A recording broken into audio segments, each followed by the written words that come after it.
नमस्कार, अपन समाचारमा स्वागत छ। अब समाचार विस्तारमा। यस वर्षको माध्यमिक शिक्षा परीक्षा एसईको नतिजा सार्वजनिक भएको छ। बिहीबार बिहान राष्ट्रिय परीक्षा बोर्ड परीक्षण नियन्त्रण कार्यालयले एसईको नतिजा सार्वजनिक गरेको हो। परीक्षामा सहभागी कुल विद्यार्थी मध्ये 47.86% विद्यार्थी मात्रै उत्तीर्ण भएका छन्, जसमध्ये 186 जनाको 4 जीपीए आएको छ भने 52.14% परीक्षार्थी अनुत्तीर्ण भएको परीक्षा नियन्त्रण कार्यालयले जनाएका छन्। नतिजा सार्वजनिक क्रममा बोर्डका अध्यक्ष महाश्रम शर्माले 221 परीक्षार्थीको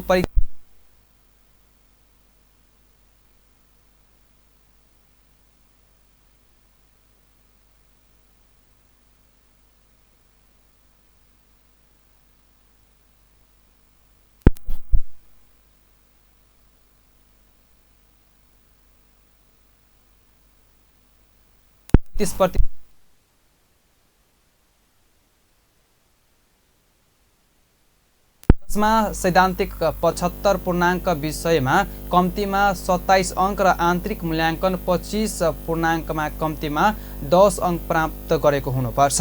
अर्थात् जम्मा 100 पूर्णाङ्कमा कम्तीमा 37 अङ्क ल्याउनु पर्ने हुन्छन्। त्योभन्दा कम अङ्क आउनेको हकमा एनजी आउनेछ। अध्यक्ष शर्माका अनुसार परीक्षामा सहभागी 4,64,765 विद्यार्थी मध्ये 2,22,472 जना कक्षा 11 मा भर्ना हुने योग्य भएका छन्। बोर्डका अनुसार नन ग्रेडिङ एनजी हुने विद्यार्थीको संख्या 2,42,313 रहेको छ। तीमध्ये 2 विषयमा एनजी हुने विद्यार्थीको संख्या 1,15,834 रहेको छ। यिनीहरू यही साउन 18 र 19 गते हुने ग्रेड वृद्धि परीक्षामा सहभागी हुन पाउने अध्यक्ष शर्माले बताएका छन्। उक्त परीक्षाको नतिजा 1 महिनामा प्रकाशित हुने बोर्डले जनाएको छ। ग्रेड वृद्धि हुने विद्यार्थी भने यसै शैक्षिक सत्रमा कक्षा 11 मा पढ्ने पाउनेछन्। त्यस्तै 2 भन्दा बढी विषयमा नन ग्रेडिङ पर्ने 1,26,479 विद्यार्थीले भने आउँदो वार्षिक परीक्षामा सहभागी हुनु पर्नेछ। 68,256 जना र 3.60 देखि 4 ल्याउने 31,209 जना छ। त्यसैले त्यसबाहेक चाहिँ हामीले चाहिँ 2,42,313 एनजी परेको छ, 4,64,785 मध्ये र अरू चाहिँ ग्रेडेड भएको छ। यति कुरा चाहिँ म यहाँहरूसँग जानकारी गराउन चाहन्छु। र यसपछि चाहिँ अरू जुन प्रदेश वाइज विभिन्न प्रदेशबाट आउने चाहिँ जुन डकुमेन्ट रिजल्ट छ त्यसको लागि हामीले यहाँहरूलाई चाहिँ यो सिट नै दिन्छौँ। र त्यसबाहेक चाहिँ हामीले विभिन्न माध्यमबाट चाहिँ नतिजा हेर्ने व्यवस्था गरेका छौँ। र हामीले यसपल्टको नतिजामा म्याथमेटिक्स, साइन्स र इङ्ग्लिसमा सबभन्दा धेरै नन ग्रेडेड छन्। तर पनि विगत वर्षभन्दा त्यो नन ग्रेडेड चाहिँ हुने सङ्ख्या भन्दा पनि ग्रेडेड हुने सङ्ख्या बढेको छ। त्यसैले नतिजालाई हामीले सकारात्मक रूपले हेर्नुपर्छ। अध्यक्ष शर्माले 2 विषयमा एनजी आएको विद्यार्थीले 1 महिनापछि हुने पूरक परीक्षामा सामेल हुन पाउने जानकारी दिनुभएको छ। मध्य प्रदेश सरकारले शुक्रबारबाट वृक्षारोपण अभियान सुरु गर्न लागेको छ। मध्य प्रदेश वन तथा वातावरण मन्त्रालयले मधेस हरित प्रदेश अभियान एक नागरिक एक बिरुवा रोपण अन्तर्गत पहिलो चरणमा 1,47,665 वटा बिरुवा रोप्न लागेको हो। मन्त्रालय मातहत कार्यालयहरूले चलाउने यो अभियान मधेसमा सबै जिल्लामा सुरु हुन लागेको बिहीबार गरिएको पत्रकार सम्मेलनमा मन्त्रालयका भू संरक्षण अधिकृत बेचन महतोले जानकारी दिनुभएको छ। हामीले हेर्ने हो भने प्रदेशभरिको चाहिँ हामीले टोटली झन्डै 1,47,665 वटा बिरुवा रोप्छौँ।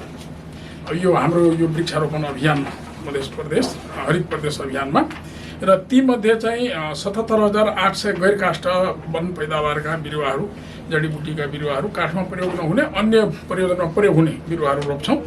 त्यसै गरी 65,900 बिरुवा चाहिँ वन प्रजातिका बिरुवाहरू, काठ दाउरा जन्य बिरुवाहरू चाहिँ रोप्छौँ र 3,495 बिरुवा चाहिँ रोड साइड प्लान्टेसनमा सौन्दर्यको लागि रोप्छौँ। यो अभियान 1 सप्ताहसम्म चल्ने पनि जानकारी दिएको छ। पत्रकार सम्मेलनमा मन्त्रालयका सचिव उद्धव बहादुर घिमिरेले मधेसमा सपेता मसालेको बिरुवाका कारण पानीको अभाव भएको कुरा भ्रम मात्र रहेको बताउनुभयो।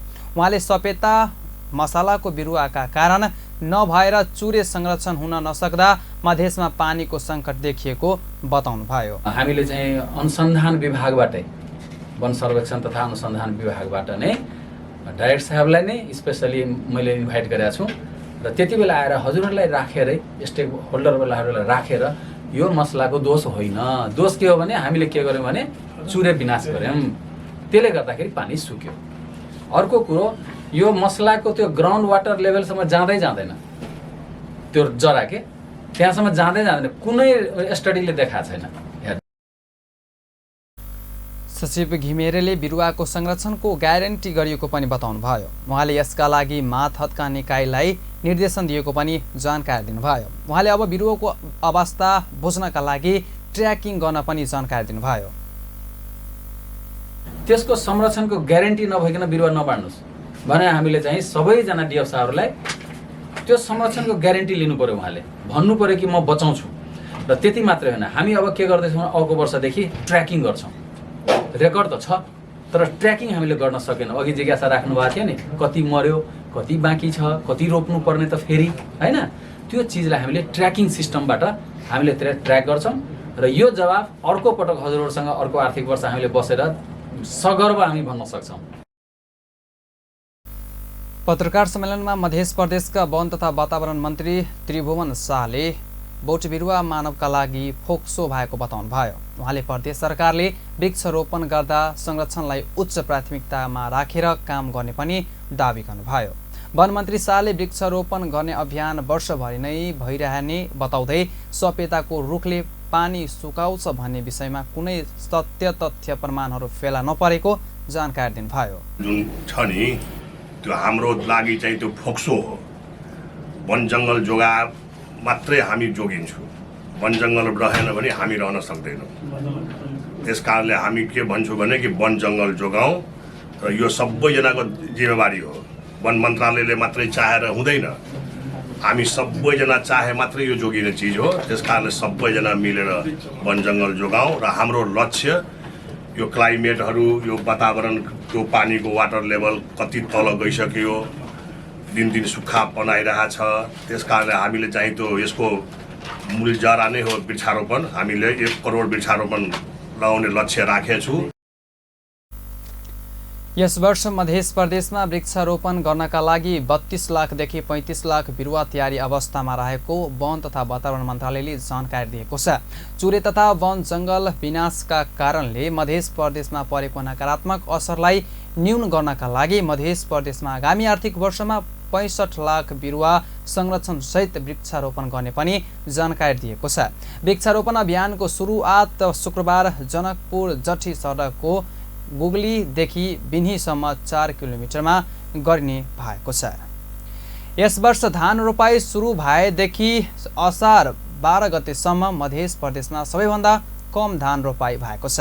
संघीय कृषि विभाग र 21औं राष्ट्रिय धान दिवस तथा रोपाई महोत्सव समितिले बिहिबार गरेको पत्रकार सम्मेलनमा प्रस्तुत भएको तथ्याङ्क अनुसार 2081 साल असार 12 गतेसम्ममा मधेसमा सबैभन्दा कम अर्थात् 2.9% मात्र धान रोपाई भएको हो। मधेसमा 11,040 हेक्टर क्षेत्रफलमा मात्र रोपाई भएको छ।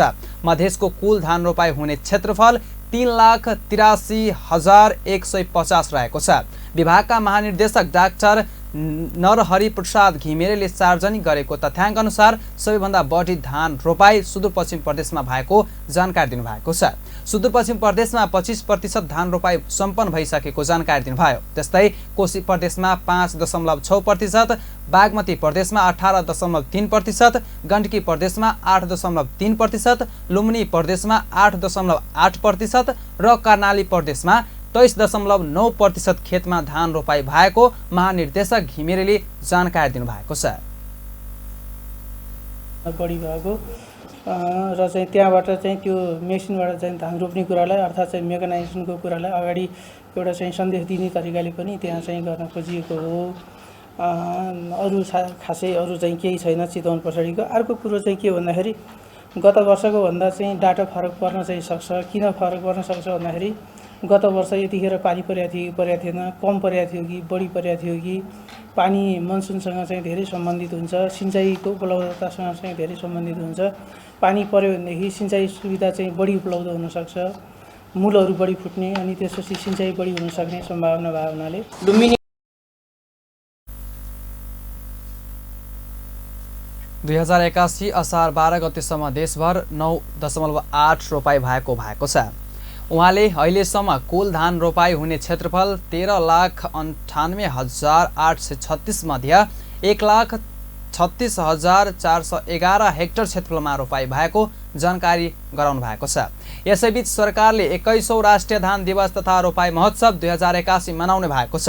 असार 15 गते राष्ट्रिय धान दिवस तथा रोपाई महोत्सव मनाउने जनाइएको छ।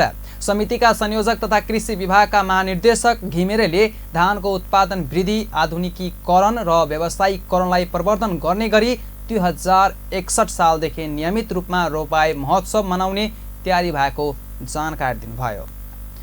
धनुषा जिल्लाबाट चालु आर्थिक वर्षको 10 महिनामा 36,061 जना वैदेशिक रोजगारमा जानु भएको छ। बिहिबार सुरक्षित आप्रवासन स्वामी कार्यक्रम र मित्र धनुषाले गरेको अन्तर्क्रिया कार्यक्रममा यो तथ्याङ्क सार्वजनिक गरिएको हो। नेपालमा सबैभन्दा बढी धनुषा जिल्लाबाट वैदेशिक रोजगारीमा जानेहरूको संख्या भए पनि रेमिट्यान्सको दृष्टिकोणमा तेस्रो स्थानमा रहेको पनि जानकारी दिएको छ।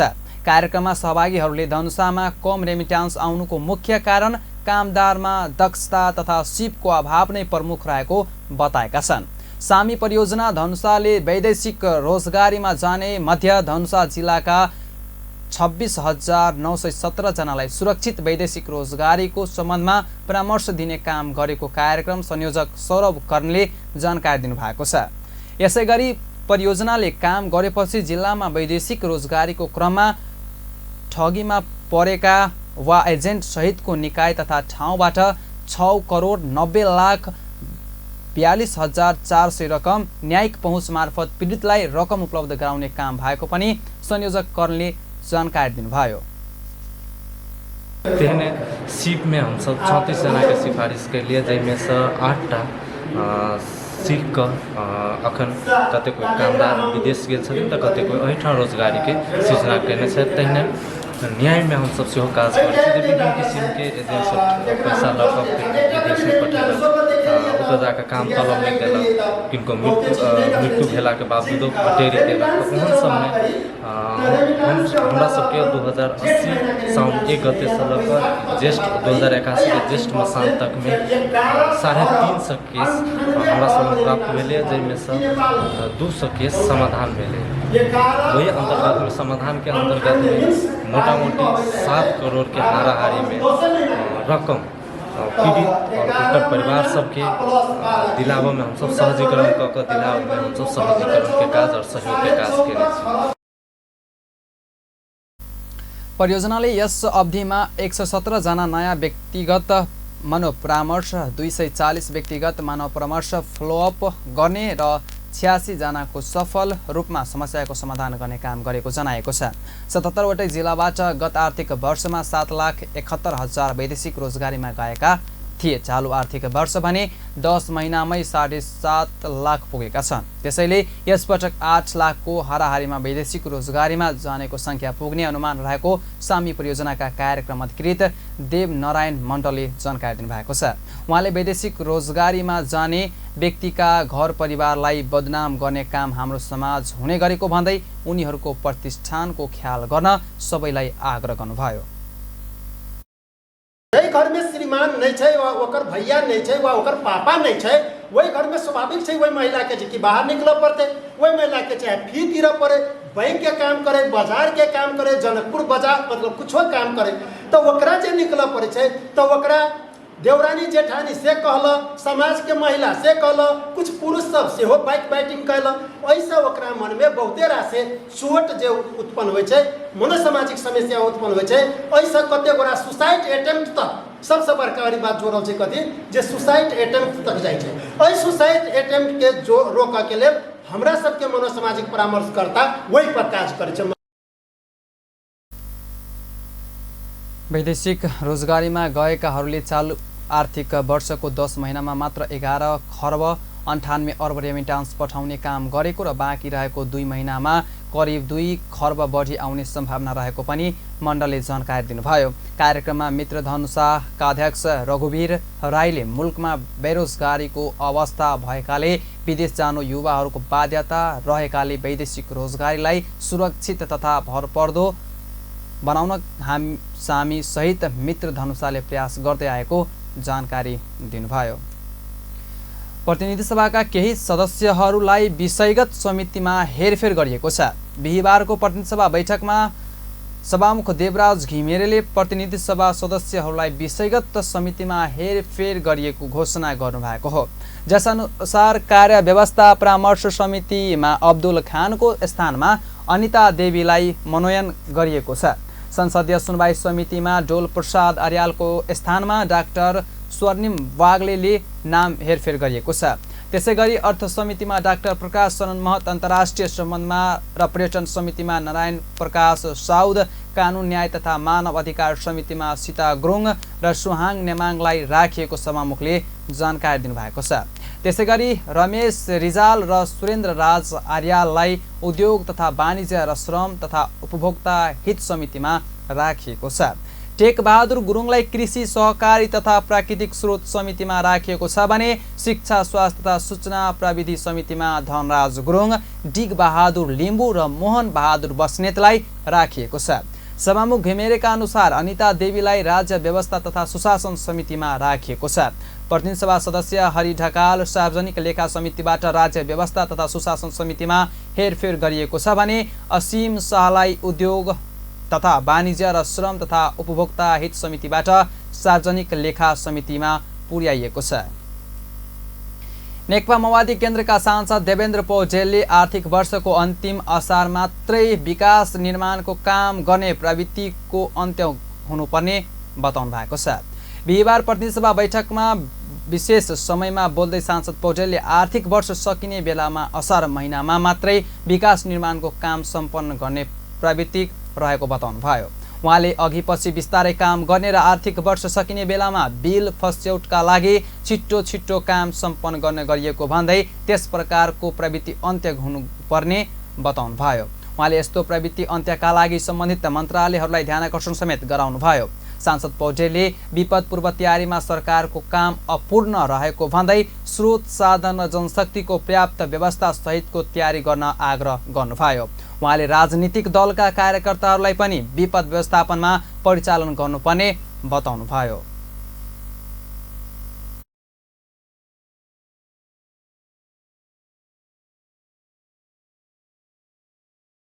चर्चा दिनहुँ चल्ने गर्छ। अहिले बजेट पास हुने र अर्को सालको 1 वर्षपछिको असारमा फारतुने गरेर काम गर्ने र निर्माणका कामहरू निर्माण व्यवसायीले पैसा नपाएको गुनासो गर्दै हिँड्ने र विनियोजन भएको बजेट सम्बन्धित शीर्षकमा विनियोजन भएको बजेटको छिटोभन्दा छिटो राम्रो भए पनि नराम्रो भए पनि काम सम्पादन गरेर बिल फौरचट गर्नुपर्ने यो प्रणालीको अन्त गर्नको निम्ति सम्बन्धित मन्त्रालयको विशेष ध्यानाकर्षण गराउन चाहन्छु। र सम्माननीय सभामुख महोदय, बजेट कार्यान्वयनको प्रक्रियामा छ।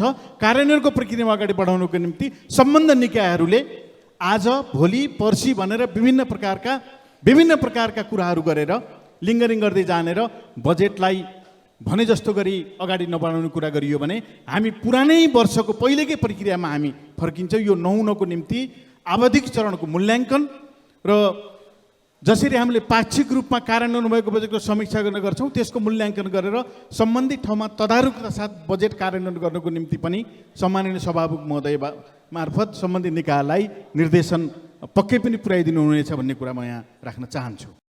सांसद पौडेलले गृह मन्त्रालयले घटना हुनसाथ तत्काल उद्धार गर्न सकिने व्यवस्था गर्नुपर्ने बताउनुभयो। उहाँले दूध र उखु किसानहरूको पैसा तत्काल भुक्तानी गर्न पनि सरकारलाई आग्रह गर्नुभयो। राष्ट्रिय जनमोर्चाका अध्यक्ष चित्र बहादुर केसीले बीआरआई र एमसीसी परियोजना बीचको अन्तर स्पष्ट पार्न माग गर्नुभएको छ।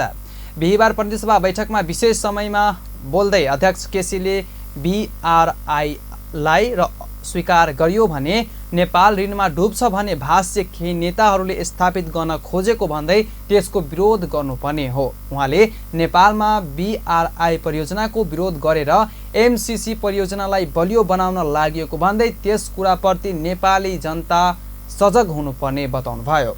अमेरिकाले चीन विरोधी अखडा नेपाललाई बनाउनका लागि MCC परियोजना ल्याएको उहाँको भनाइ छ। उहाँले BRI परियोजना र MCC परियोजनालाई एकै ठाउँमा राखेर तुलना गर्नु नहुने बताउनुभयो। नेपालको संविधानसित बाज्यो भने MCC को प्रावधान चाहिँ नेपालको संविधानभन्दा माथि हुन्। ल भन्नुहोस्, अहिलेकै सत्ताधारी साथीहरूले त्यो चाहिँ MCC यहाँ चाहिँ ल्याउँदाखेरि अमेरिकनहरूले यहाँ MCC को भारी बोकाउँदाखेरि धुमधाम विरोध गरेको होइन। हामी सत्तामा बस्ने छैनौँ, हामीले राजनीति गर्ने छैनौँ, नेपाली जनता आड उफ्रेको होइन। आखिरी कथित 12 बुँदीको जामा लाएर 12 बुँदीबाट MCC बाट पर्ने नेपाल राष्ट्रलाई पर्ने असरबाट 12 बुँदीले चाहिँ चोखायो भनेर छल कपट गरेर षड्यन्त्र गरेर अमेरिकी साम्राज्यवादको पासो यहाँ चाहिँ नेपाली जनतालाई बोकाएको हो कि होइन? त्यसकारणले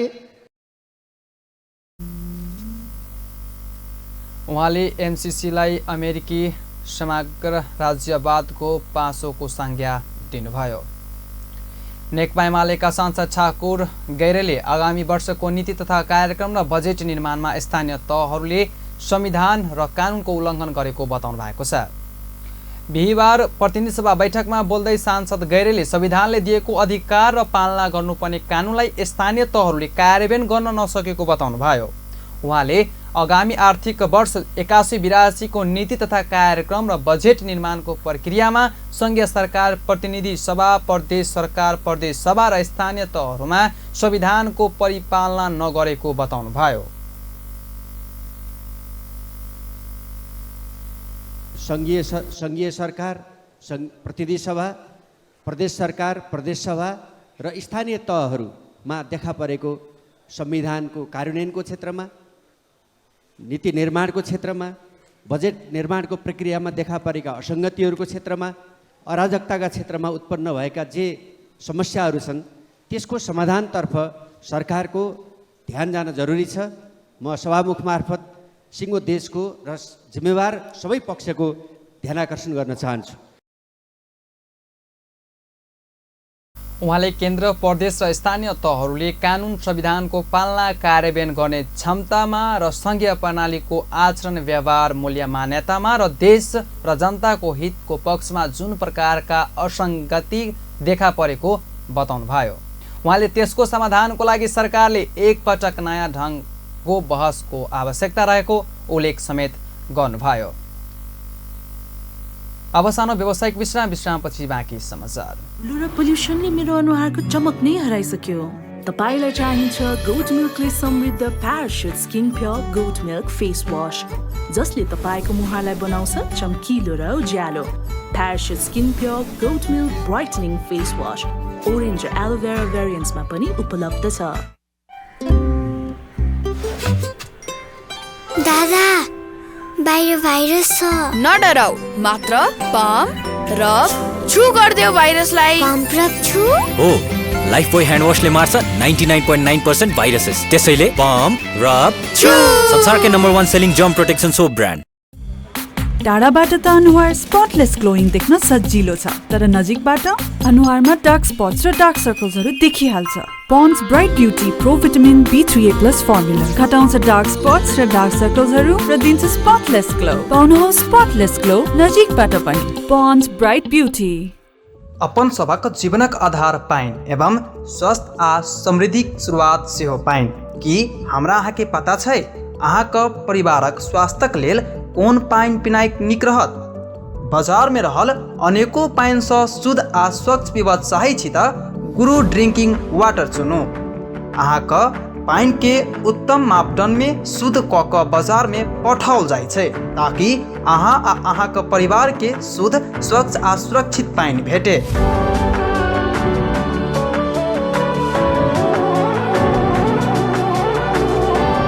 अहाँक के दिन भरक थकान मेटावा हो या स्वास्थ्य के ख्याल कर, सब दिन अहाँ के साथ में शुद्ध आ स्वच्छ विश्वासक एकेटा नाम गुरु ड्रिंकिंग वाटर। शुद्धता नै हाम्रो पहचान। स्थान जनकपुर धाम, वार्ड नंबर 9, पिरारी चौक, धनुषा, नेपाल। संपर्क नंबर 98540 22417 98096 49056। विश्रामपछि पुनः समाचारमा स्वागत छ। अब बाँकी समाचार। प्रतिनिधि सभा बैठकको आकस्मिक समयमा बोल्दै सांसदहरूले विपदमा परेका नागरिकको उद्धार र पुनर्स्थापना गर्न सरकारको ध्यान आकर्षण गराएका छन्। बिहिबार प्रतिनिधि सभा बैठकको आकस्मिक समयमा बोल्दै सांसदहरूले मनसुनको सुरुवाती चरणमै देशका विभिन्न ठाउँमा धनजनको क्षति भएको भन्दै सरकारको ध्यान आकर्षण गराएका हुन्। प्रतिनिधि सभा सदस्य अमनलाल मोदीले विराटनगर डुबानमा परेका कारण जनजीवन प्रभावित भएको भन्दै डुबानमा परेका नागरिकलाई उद्धार गर्न माग गर्नुभयो। उहाँले सरकारले ठूला कुरा गरेर मात्रै नहुने भन्दै डुबानमा परेका नागरिकको व्यवस्थापनमा ध्यान दिनुपर्ने बताउनुभयो।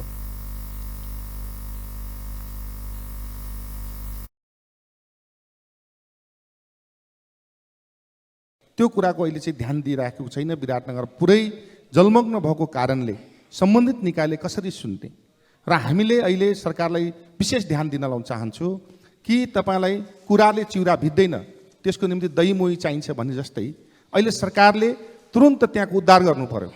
खालि कुराले यहाँ ठुल्ठुला डिङ हानेर भएन, यहाँ चाहिँ ठुल्ठुलो कुरा गरेर भएन, त्यहाँ गएर तुरुन्त उद्धार गर्ने, त्यहाँका चाहिँ बस्तीहरूलाई पानी डुबेका छन्, राहत पाएका छन्। प्रतिनिधि सभा सदस्य रामहरि खतिवड़ाले ताप्लेजुङ, ओखलढुङ्गा लगायतका ठाउँमा फोहोर गएको विपदको क्षतिपूर्ति र राहत आजसम्म नपाएका भन्दै त्यसतर्फ सरकारको ध्यान आकर्षण गराउनुभयो। उहाँले गृहमन्त्रीले विपदका फाइलहरू खोलेर जनतालाई राहत दिनुपर्ने बताउनुभयो। उहाँले जनताको पुनर्स्थापना गर्ने र जनतालाई राहत दिने फाइलहरू खोल्न गृहमन्त्रीलाई आग्रह गर्नुभयो। 39 वर्षीय नवराज खत्री र त्यहाँ कार्यरत नर्सलाई हिजो सेनाको हेलिकप्टरबाट काठमाडौँ ल्याएर वीर हस्पिटलको टर्मामा उपचार गराउने काम भइराखेको छ। सभामुख महोदय, बाढीको समयले बाढीले मान्छेको धनजनको मात्र क्षति पुर्याएको छैन, धेरै बाटाघाटा, खानेपानी, त्यसपछि विद्युतका लाइनहरू ध्वस्त बनाएको छ। समयमा हामीले तिनको व्यवस्थापन गर्न नसक्दा भोलिका दिनमा खानेपानी। प्रतिनिधि सभा सदस्य किरण शाहले विपदमा परेर नागरिकको मृत्यु भइरहँदा र विस्थापित भइरहँदा मन्त्रीहरू भने मिसन 2084 मा व्यस्त भइरहेको बताउनुभयो। उहाँले मध्य प्रदेशका विभिन्न भूभागहरू डुबानमा परेको भन्दै उद्धार र राहतका लागि सरकारको ध्यान आकर्षण गराउनुभयो। यो निकै दुःखद हो। सामान्य सभामुखमा प्रकोपले कम्तीमा 50 जनाको मृत्यु भएको र 100 जनाको विस्थापित भएको थियो। यस वर्ष पनि मृत्यु र विस्थापितको क्रम जारी छन्। मन्त्रीहरू भने मिसन आकस्मिक समयमा बोल्ने अन्य सांसदहरूले पनि आफ्नो क्षेत्रमा विपदका कारण जनधनको क्षति भएको भन्दै राहत, उद्धार तथा पुनर्स्थापनाको माग गरेका थिए। राष्ट्रिय स्वतन्त्र पार्टीकी सांसद डाक्टर चन्द कार्कीले बाल विवाह गर्ने गराउनेलाई कडा कारबाही गर्नुपर्ने बताउनु भएको छ।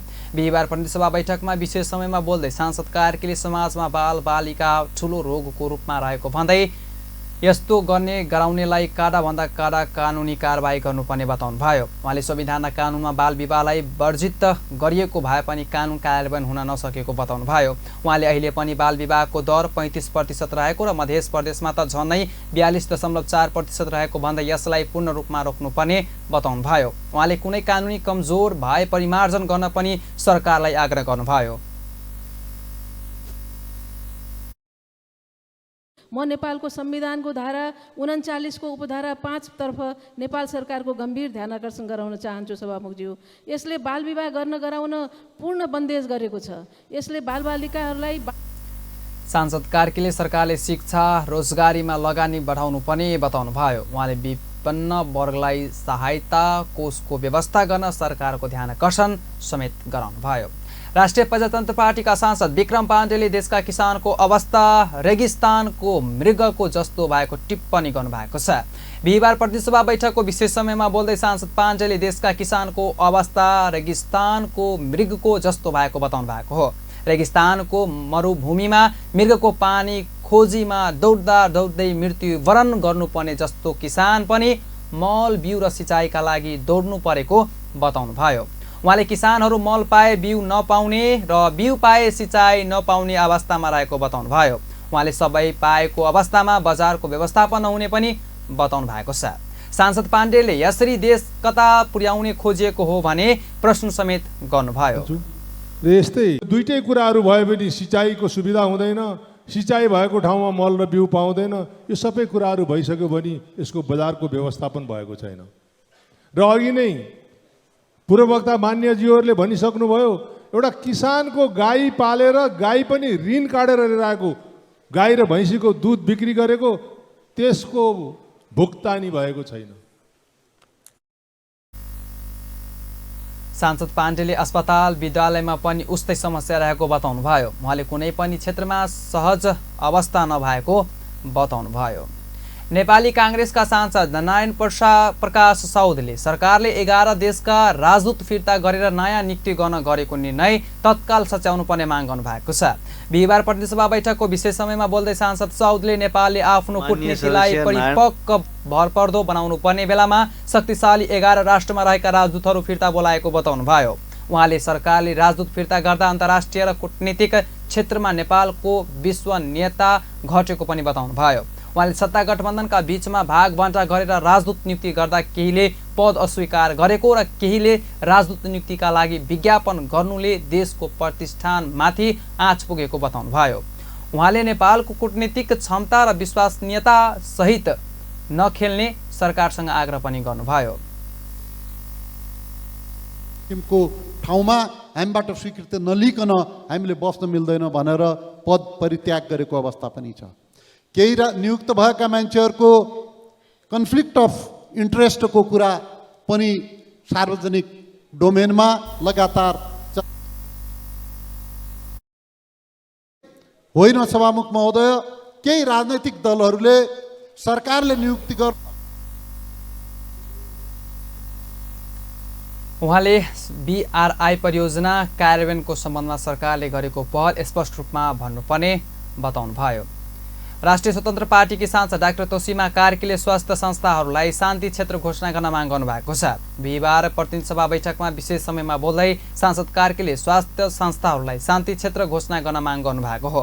उहाँले विभिन्न समयमा स्वास्थ्य कर्मीहरूमाथि धाक धम्की तथा आक्रमण हुने गरेको भन्दै स्वास्थ्य कर्मीहरूमाथिको त्यस्तो व्यवहार अन्त्य हुनुपर्ने बताउनुभयो। उहाँले स्वास्थ्य कर्मीहरूमाथि आक्रमण गर्नलाई हिरासतमा लिएर अनुसन्धान सुरु गर्नुपर्ने बताउनुभयो।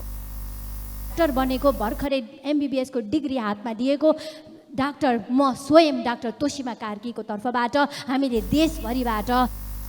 त्यस्तै प्रतिनिधि सभाको विशेष समयमै बोल्दै नेकपा एमालेका सांसद अच्युत प्रसाद मैनालीले देशभरका 259 पालिकाहरूमा प्रमुख प्रशासकीय अधिकृत नखटिँदा त्यहाँको सेवा प्रवाहमा समस्या भइरहेको बताउनुभयो। उहाँले कनिष्ठ कर्मचारीलाई निमित्त दिएर पठाउँदा स्थानीय सरकारका व्यतिथि भइरहेको बताउनुभयो।